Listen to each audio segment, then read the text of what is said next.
ও মুসলমান দরদি গো, প্রতিদিন কবর ডাকে এসো কবর। কবর এত বড় কঠিন, কবর এত বড় ভয়ঙ্কর, কবর এত বড় ভয়ানক। আপনি মানুষকে পুঁতে দেবেন, মানুষকে কবরে দিয়ে দেবেন, দাফন করবেন রে বাবা। 3 দিনের পর আপনি খবর নিয়ে দেখবেন আপনি পচে যাবেন, আপনার লাশ পচে যাবে, কিন্তু কবরের বাস কিন্তু পচবে না। ও মুসলমান, কবর খবর নিয়ে দেখো। 3 দিনের দিন তোমার কি করবে? হাতের কুনিগুলা তোমার খুলে খুলে যাবে। 4 দিনের দিন তোমার কি হবে? মাথার চুলগুলা খুলে খুলে খুলে পড়বে। 5 দিনের দিন তোমার পেটটা বড় হয়ে যাবে, আর এমন ভাবে বাস্ত হবে তুমি বুঝতে পারবে না। কবরে তোমার পেটটা ফেটে গিয়ে তোমার লাড়ি মুড়িগুলা তোমার ওই পোকা মাকড়ের খাবার ইন্ধন হবে। কিসের অহংকার, কিসের তাকাব্বুর, কিসের তোমার অহংকার, কিসের তোমার গৌরব, কিসের তোমার বড়ত্ব বায়ান রে বান্দা? এ জীবনের কোনো মূল্য নাই, এ জীবনের কোনো দাম নাই, এ জীবনের কোনো মূল্য নাই, জীবনের কোনো দাম নাই বন্ধু, কোনো দাম। আমার এখন এত দাম, অত দাম, মরে গেলে আপনার আমার কোনোই দাম আছে? যখন নিজের আদরের সন্তান, নিজের আদরের কন্যা, নিজের আদরের মা, নিজের আদরের বোন, নিজের আদরের বাপ, নিজের সন্তান কলিজার টুকরা, বাপ মরতে দেরি হয়ে যাবে, বলে সময় দেওয়া যাবে না, সময় দিতে পারবো না। বলে কেন গো, কি কারণে সময় দেবে না? কি কারণে সময় দেবে না? কি ব্যাপার? এই এই রুমাল ওরা কি করছে?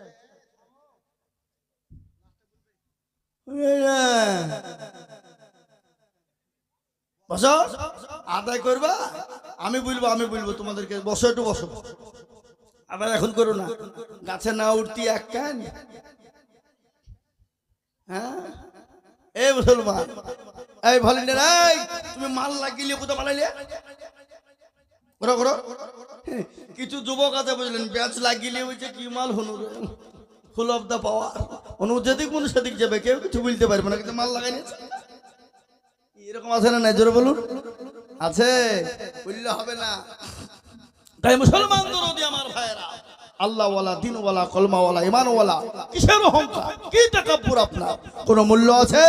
যারা বলুন, বংশের অহংকার, বাড়ির অহংকার, গাড়ির অহংকার, টাকা পয়সার অহংকার, চেহারার অহংকার, বডির অহংকার, এ বডি আপনার পোকা মাকুড়ে খেয়ে নেবে, নেবে না গো।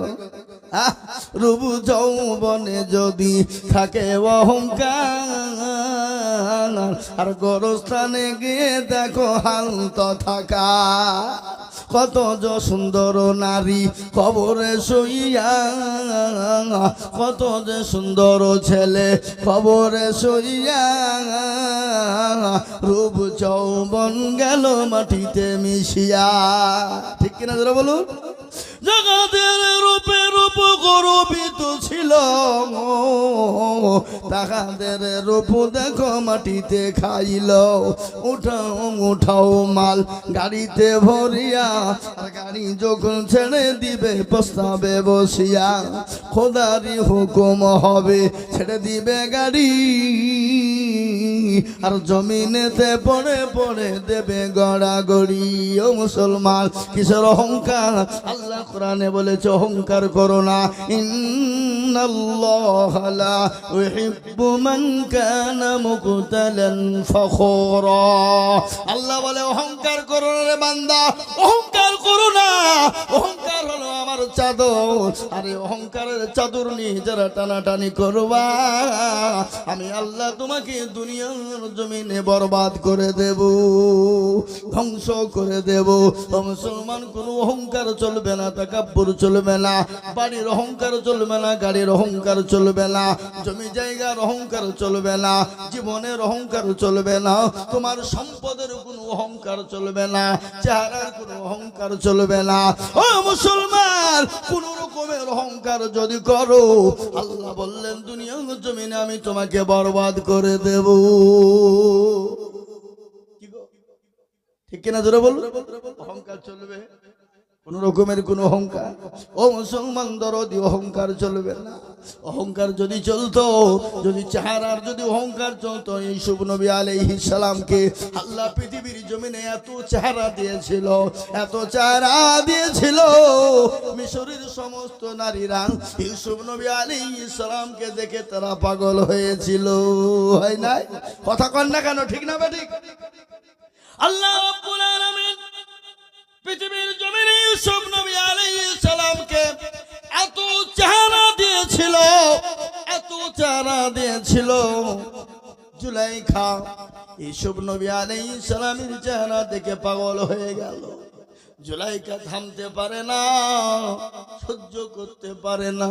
জুলাইখা এত সুন্দর বক্তব্য, তোমার মোবাইল, তোমার জরুরি, তোমার লাখ টাকা ধ্বংস হয়ে যাবে। একজন উঠলি কিন্তু আমার মেজাজ খারাপ। বক্তব্য তুমি আমাকে 5 ঘন্টা চালিয়ে দেবো, 5 ঘন্টা 6 ঘন্টা বলবো, চালিয়ে দেবো, কোনো ব্যাপার নাই, নো পরোয়া। কিন্তু উঠা উঠি করলে কিন্তু মেজাজ কিন্তু আমার একবারে চাঙ্গা হয়ে যাবে। খাবারের ব্যবস্থা করেছে নাকি?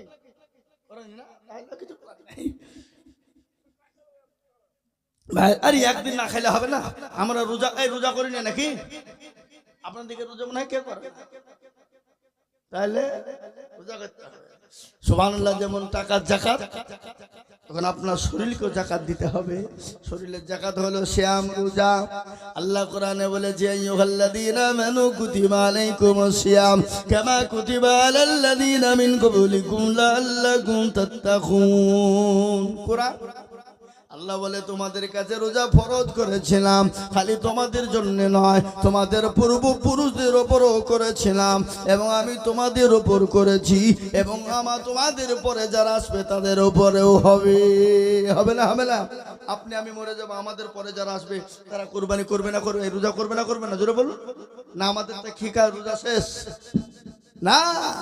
এই যে কুরবানি গেল, এই কুরবানি কোথা থেকে এলো, কিভাবে এলো, কোন জায়গা থেকে এলো আপনারা জানেন? হযরত ইব্রাহিম নবী আলাইহিস সালামের জামানা থেকে কিভাবে কুরবানি এলো। হযরত ইব্রাহিম নবী আলাইহিস সালামকে হযরত ইব্রাহিম আলাইহিস সালামের কলিজার টুকরা লাগতে জোগাড়, কলিজার টুকরা হযরত ইসমাঈল আলাইহিস সালাম, ইসমাঈলকে যখন নবী ইব্রাহিম আলাইহিস সালাম এত ভালোবাসতো, এত মহব্বত করতো, ফেরেশতারা বলল, মাবুদ গো, আপনার নবী ইব্রাহিম হয়তো আপনাকে ভুলে গেছে, ভুলে গেছে। বলে কিরকম ভুলে গেছে? বলে আল্লাহ আপনার কোলে আপনার তোর সন্তানকে আপনাকে ভুলে গেছে। আল্লাহ বলে, ফেরেশতারে, আমার ইব্রাহিম আমাকে ভুলতে পারে না। বলে আপনি পরীক্ষা করুন। পরীক্ষা করার জন্য আপনার ইব্রাহিম আলাইহিস সালামকে বলে, ইব্রাহিম তুমি কুরবানি করো। বলে কুরবানি করা হয়ে গেল 100টি উট, কুরবানি হলো না। আবার স্বপ্নে বলে, ইব্রাহিম গো, তোমার সব থেকে আদরের জিনিস, মহব্বতের জিনিস, সেটাকে তুমি কুরবানি করে দাও।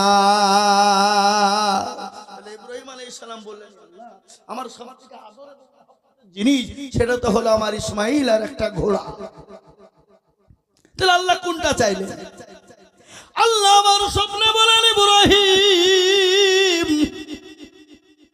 তোমার সব থেকে লাগতে জোগাড় কলিজার টুকরা, নয়নের পুতুলি, তাকে তুমি কুরবানি দাও, কুরবানি দাও। কুরবানি দেওয়ার জন্য ইসমাইল আলাইহিস সালামকে নিয়ে গেলেন। বড় লম্বা কাহিনী, বড় লম্বা কাহিনী গোটা বলতে গেলে রাত কেটে যাবে। আমি সংক্ষিপ্ত আপনাদেরকে বলি। ইব্রাহিম আলাইহিস সালাম যখন কুরবানি দেওয়ার জন্য ইসমাইল নবী আলাইহিস সালামকে মিনার ময়দানে নিয়ে গেলেন। মিনার ময়দান আপনারা হয়তো জানেন না, যারা হাজী সাহেব তারা কিন্তু জানে। মিনার ময়দান, এই যে মাইনুল গিয়েছিল, যেখানে যেদিন আমাদের তো ঈদ হয়েছে কি বারে? সোমবারে। আর সৌদি আরবে, আমেরিকা, সৌদি আরব কান্ট্রিতে হয়েছে রবিবার। কিবার হয়েছে? রবিবার। সেই দিন মিনার ময়দান, সেদিন ছিল আমাদের কাছে আরাফার দিন। সেই দিন এত কঠিন দিন আরাফার ময়দানটা এত কঠিন। হাজিদের পায়ে চপ্পল থাকে না, আর রোদের তাপমাত্রা ছিল 50, 55, 52 ডিগ্রি। ও মুসলমান গো, সেই দিন আরাফার দিন মানুষ সেদিন কান্দে যারা হয়ে যায়। আর সেই দিন আল্লাহর দরবারে যারা দোয়া করে, আল্লাহর দরবারে সেদিন দোয়া কবুল হয়ে যায়। আরাফার ময়দান। ইসমাইল আলাইহিস সালামকে কুরবানি করার জন্য মিনার ময়দানে নিয়ে যাওয়া হলো। ফেরেশতারা আপনার ছোটরস্ত হয়ে গেল, ভয়ে তত্তর করে কাঁপতে শুরু করে দিয়েছে। ফেরেশতারা বলে আল্লাহ গো, ফেরেশতারা বলে আল্লাহ তুমি মানা করো তোমার নবী ইব্রাহিমকে, নচেৎ সে তার সন্তানকে কুরবানি করে দেবে। আমরা মনে করেছিলাম ইব্রাহিম আপনাকে ভুলে গেছে, কিন্তু ভুলে না, আপনাকে তার জন্য, আপনার জন্য আপনি ওনার কলেজার সন্তানকে পর্যন্ত কুরবানি করে দিতে চায়। ও মুসলমান, ইব্রাহিম আলাইহিস সালামকে কুরবানি করার হুকুম দেওয়া হলো। তিনার সন্তানকে নিয়ে কুরবানি দিতে যাবে, কিন্তু আল্লাহ বলে ও শুনেলে তলোয়ার শুনেলে চাকু শুন। আমার ইসমাইল আলাইহিস সালামের গর্দান কাটা তো দূরের কথা, আমার নবী ইসমাইলের একটা পশম পর্যন্ত জানে না কেটে যায়। সুবহানাল্লাহ বলুন। আমার বাবা জীবনেরা এ ছিল সাহাবা, এ ছিল নবীদের জীবনী। কাল কিয়ামতের দিন জান্নাতের পোশাক পরবে কে আগে জানেন আপনারা? আল্লাহর নবী সাল্লাল্লাহু আলাইহি সাল্লামকে মা আয়েশা বলছেন, নবী গো, জান্নাতের সর্বপ্রথম পোশাক কে ব্যবহার করবে, কে পরবে? ওগো নবী একটু দয়া করে বলবেন। আল্লাহর নবী বলেন, আয়েশা, জান্নাতের সর্বপ্রথম পোশাক তো আমি পাবো, কিন্তু আমি পেলে হবে না। কিন্তু তুমি জানো সর্বপ্রথম জান্নাতের পোশাক পরিধান করবে আমার ভাই হযরত ইব্রাহিম আলাইহিস সালাম। সুবহানাল্লাহ বলুন। কিন্তু সর্বপ্রথম জান্নাতের পোশাক অনুমতি পাবেন আমার নবী, কিন্তু ব্যবহার করবেন কে? হযরত ইব্রাহিম আলাইহিস সালাম। কেন করবেন আপনারা জানেন? হযরত মা আয়েশা নবীকে বললেন, ইয়া রাসূলুল্লাহ, ও আগে পাবে কেন? একটু দয়া করে বলবেন। আল্লাহ নবী বললেন, আয়েশা রে, ওই নমরুদ যখন ইব্রাহিম নবীকে সমস্ত পোশাককে খুলে নিল, খুলে নেওয়ার পরে আগুনে ফেলে দিল, আগুনে ফেলে দেওয়ার পর সমস্ত পোশাক যখন খুলে উলঙ্গ করে দিল, তারপর আমার ভাই ইব্রাহিম আল্লাহকে ভুলে না। এই জন্যে আমার আল্লাহ রাব্বুল আলামিন আমার ভাই ইব্রাহিমকে সর্বপ্রথম জান্নাতের পোশাক দেবে। ও মুসলমান, প্রত্যেকটা নবী দুনিয়ার জমিনে এসেছে, আর প্রত্যেকটা নবীদেরকে পরীক্ষা দিতে হয়েছে। হয়েছে না, হয় নাই? পরীক্ষা দিয়েছে না, যায় না? জোরে বলুন। কাউকে আগুনে পোড়ানো হয়েছে, কাউকে মাছের পেটে ভরা হয়েছে। হযরত ইউনূস আলাইহিস সালাম একজন নবী ছিলেন না? তাকে কতদিন মাছের পেটে রাখা হয়েছিল? তাকে 40 দিন মাছের পেটে ছিল। তারপরেও আল্লাহকে ভুলে যায় না। আর একজন নবী ছিলেন নবী আইয়ুব আলাইহিস সালাম। ও মুসলমান, আল্লাহ রাব্বুল আলামিন আইয়ুব নবীকে এত অসুখ দিয়েছিল, এত অসুখ। আজকে আমরা কথায় কথায় বলি কি জানেন, কারো যদি অসুখ হয়, কারো যদি বড় ধরনের কোনো অসুখ হয়, বলে শালার ঠিক হয়েছে, শালা বড় পাপ করেছে। এই বলো না, বলো বলো, বলে শালা ঠিক হয়েছে, শালা বড় পাপ করেছে, গ্রামে এত অন্যায় করেছে। এ বাবা, হযরত ইউসুফ কি বলে, আইয়ুব নবী আলাইহিস সালামকে আল্লাহ এত বড় অসুখ হয়ে দিয়েছিল, সমস্ত শরীর পচে পচে পচে খুলে খুলে খুলে যখন পড়ে যায়, সমস্ত শরীরে যখন পোকায় জর্জরিত হয়ে যায়, মুখটা বাকি ছিল।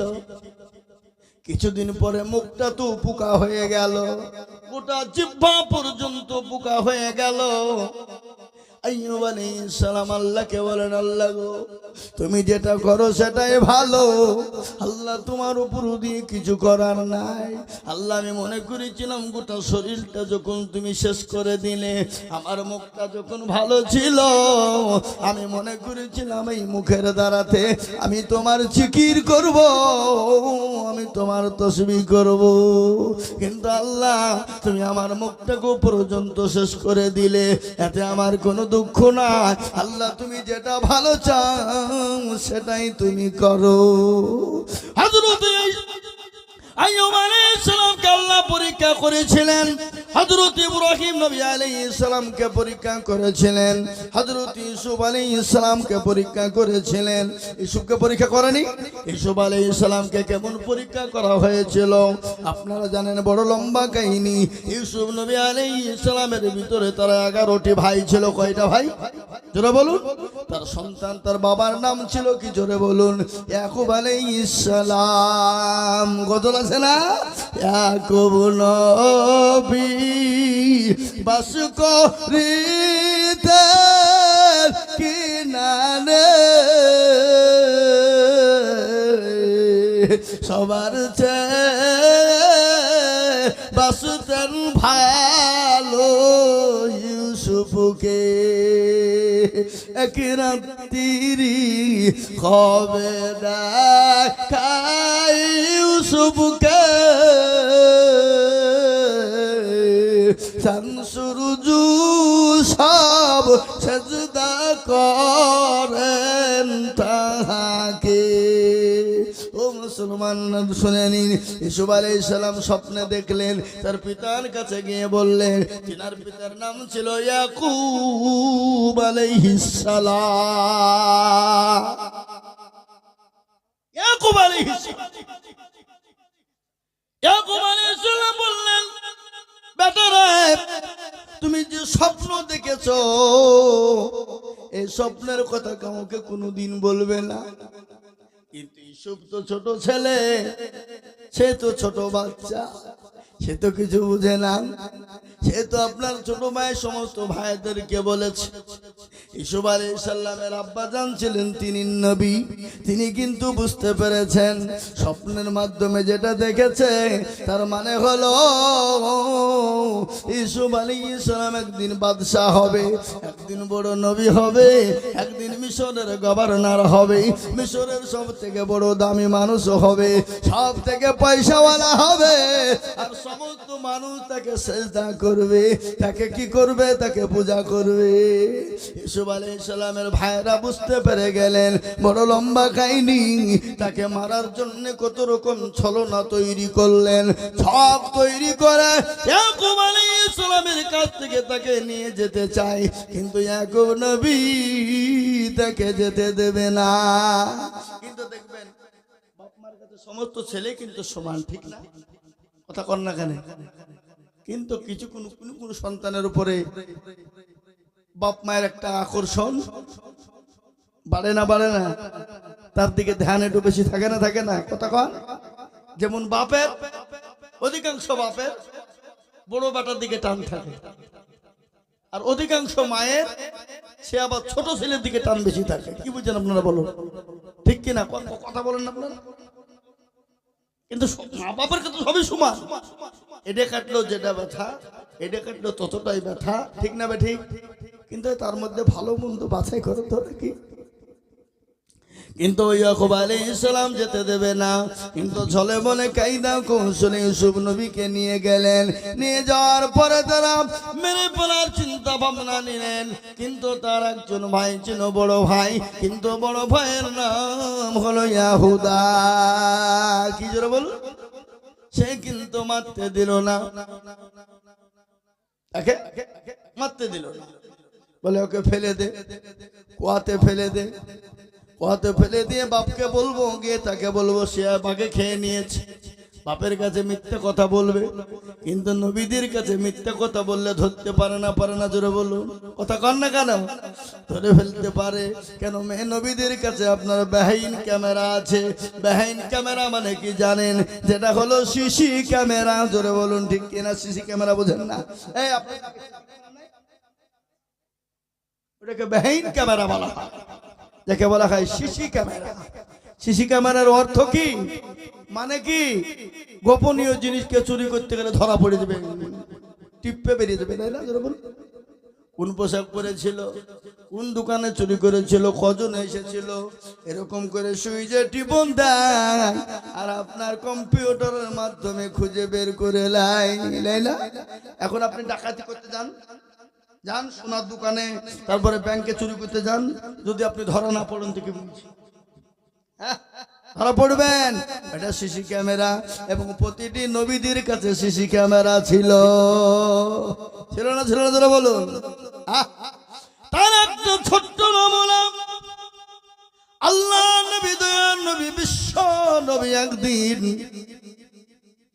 মসজিদে নববীতে সাহাবাদেরকে বললেন, ওরে আমার সাহাবারা, আগামী অমুক দিন তোমরা সমস্ত মানুষকে তোমরা এক জায়গায় একত্রিত করবা, মসজিদে নববীতে জমা করবা। ভালো করে শুনবেন, আল্লাহ নবী সেই দিন বয়ান করবে, হকের ওপরে বয়ান হবে, হুকুকুল্লাহ আর হুকুকুল ইবাদ। দুটো জিনিস আছে, একটা হলো হুকুকুল্লাহ আর একটা হুকুকুল ইবাদ। হুকুকুল্লাহ হলো আল্লাহর হক, কেউ যদি নষ্ট করে দেয় আল্লাহ ইচ্ছা করলে তাকে ক্ষমা করে দিতে পারে, মাফ করতে পারে। কি গো, আল্লাহ ক্ষমা করতে পারে না? পারে না? জোরে বলুন।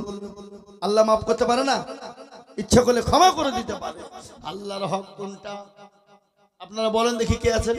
আল্লাহর হক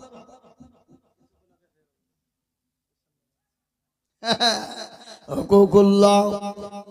কেউ যদি কোনো কারণবশত নামাজ পড়তে পারে নাই, কারণবশত নামাজ পড়তে পারে নাই, কারণবশত রোজা করতে পারে নাই, ভালো করে কথাটা শুনবেন, অর্থ উল্টে পাল্টা করেন না।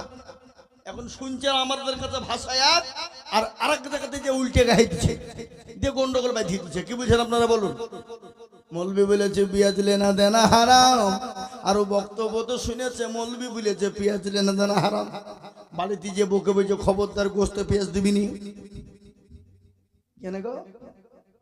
কালকে আইজুল মৌলবি বলেছে পেঁয়াজ লেনা দেনা হারাম, কিন্তু মৌলবি আইজুল তো পেঁয়াজ বলেনি, বিয়াজ বলেছে।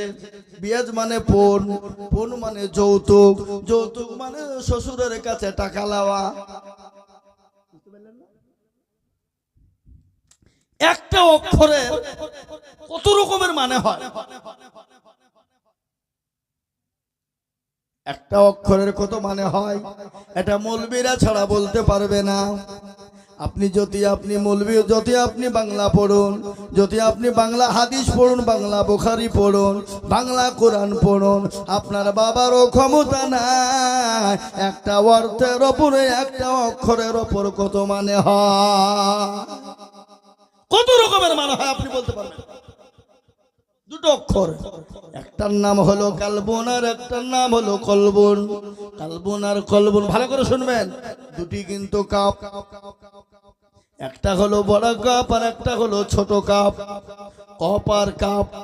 কালবুন মানে হলো কুত্তা আর কলবুন মানে হলো দিল, যেটা হলো সেনা। পার্থক্য হলো না? হলো না? কথা কন। লাবানুন আর লাবিনুন, লাবানুন আর লাবিনুন। লাবানুন মানে হলো দুধ আর লাবিনুন মানে হলো কাঁচাই। এখানে পার্থক্য একটা, সেটা হলো জের এবং জাবারের। বুঝতে পারলেন না? তাহলে একটা মাত্রার মানে কত হয় আপনি আপনি বলতে পারবেন না। বাংলা পড়ে ক্ষমতা নয় বলার। আজকে আমাদের দেশে কিছু যুবকরা বাংলা শিখেছে, বাংলা পড়েছে, বাংলা হাদিস নিয়ে তারা মনে মনে মনে করছে আমি সব জাননেওয়ালা গামছাওয়ালা। মৌলবি তুমি কিছু জানো না, মৌলবি তুমি জানো না, আর আমি যেটা বলছি সেটাই ঠিক। বুঝছে না? বুঝছে না? ধরে বলুন। আপনাদের দেশে নাই নাকি? অনেক জনা বলে মৌলবি তুমি জানো না। মৌলবি 15 বছর পড়ে পড়ে পড়ে পাছায় তার ঝটা পড়ে গেল, আর তুমি দুদিন আলমারি থেকে বাংলা বই বের করে তুমি শিক্ষিত হয়ে যা। এই কথা বলে আজকে যদি আপনার আলমারি থেকে বই বের করে যদি আপনি ডাক্তার হওয়া যেত, লাইব্রেরি থেকে বই পড়ে যদি ডাক্তার হওয়া যেত, তাহলে মেডিকেল সায়েন্সের প্রয়োজন ছিল না, মেডিকেল কলের প্রয়োজন ছিল না, মেডিকেলের প্রয়োজন ছিল না। আজকে যদি আপনি মনে করেন আমি বাংলা শিখে এমনি বাংলা থেকে কোরআন পড়ে হাদিস পড়ে মৌলবি হয়ে গেলাম, ফতোয়া হয়ে গেল, তাহলে মাদ্রাসার কোনো প্রয়োজন ছিল না। কি বলছেন আপনারা বলুন? হ্যাঁ, তুমি শিখেছো, আলহামদুলিল্লাহ, ভালো ভালো জিনিস শিখেছো। এ ভাই কি হলো? বাড়ি ঘুম আসছে? ঘুমটা আসবে, কিন্তু পঞ্চরা শুনলে ঘুম আসতে পারে।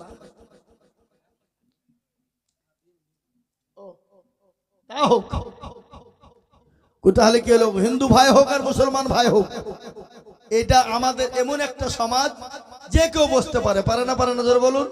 কোন হিন্দু ভাই যদি আসে আমরা তাদেরকে ওয়েলকাম জানাবো, সাধুবাদ জানাবো, সাদরে গ্রহণ করব, বুকে টেনে নিব, কলিজাতে ভরে নিব। নিব না? কথা কন না কেন? ঠিক কিনা? এটা কার আদর্শ? এটা নবীজির আদর্শ। এটা নবী বলেছে কোন জাতিকে গালি দিও না, কোন জাতির উপর আঘাত করো না, কোন জাতির সঙ্গে খারাপ মন্তব্য করো না, কোন জাতির সঙ্গে খারাপ আচরণ করো না। এর ইসলাম শিক্ষা দিয়েছে, ঠিক না ভাই? ঠিক। আমি আপনাদেরকে শোনাবো, আপনারা বসেন। আমার নবীর আদর্শ অন্য জাতির সঙ্গে কি ব্যবহার করেছে সেটা আপনাদেরকে বলবো। বলবো, শুনবেন তো নাকি? ইনশাআল্লাহ শোনাবো। বিশ্বনবী দয়াল নবী হক সম্পর্কে বয়ান করার জন্য মসজিদে নববীতে সমস্ত মানুষকে ডাকলেন। হুকুকুল্লাহ আর হুকুকুল ইবাদ। হুকুকুল্লাহ হলো আল্লাহর হক, কেউ যদি নষ্ট করে দেয় আল্লাহ তাকে ক্ষমা করে দিতে পারে, মাফ করে দিতে পারে। কিন্তু হুকুকুল ইবাদ কেউ যদি নষ্ট করে, যতক্ষণ পর্যন্ত বান্দা ক্ষমা না করবে, ওগো হাজি, ওগো গাজী, ওগো নামাজি, আল্লাহ ততক্ষণ পর্যন্ত তোমাকে ক্ষমা করবে না। হুকুকুল ইবাদ এটা আমাদের ভিতরে আছে না নাই? হুকুকুল ইবাদের আছে না নাই?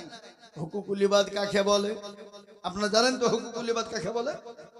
কে বলতে পারবেন? একজনা বলেন। জানে কিন্তু ভয়ে বলবে না। সব জানে, বাইচান্স যদি বলতে গিয়ে ভুল হয়ে যায় নাকি? কথা কন না, ঠিক কিনা? মুসলমান হুকুকুল ইবাদ সেটা হলো বান্দার হক। বান্দার হক কি? মানুষকে ঠকিয়েছে,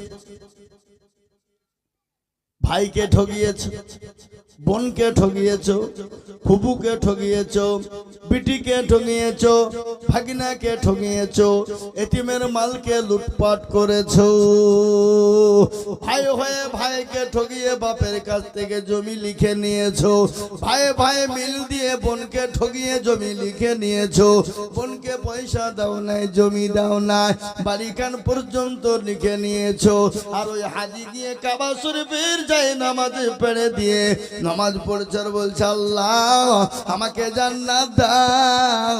আর আল্লাহ বলছে হাজি একবার মর, তোর আমি 12টা বাজাবো দেখবি, মর আয় মুড়ে দেখ।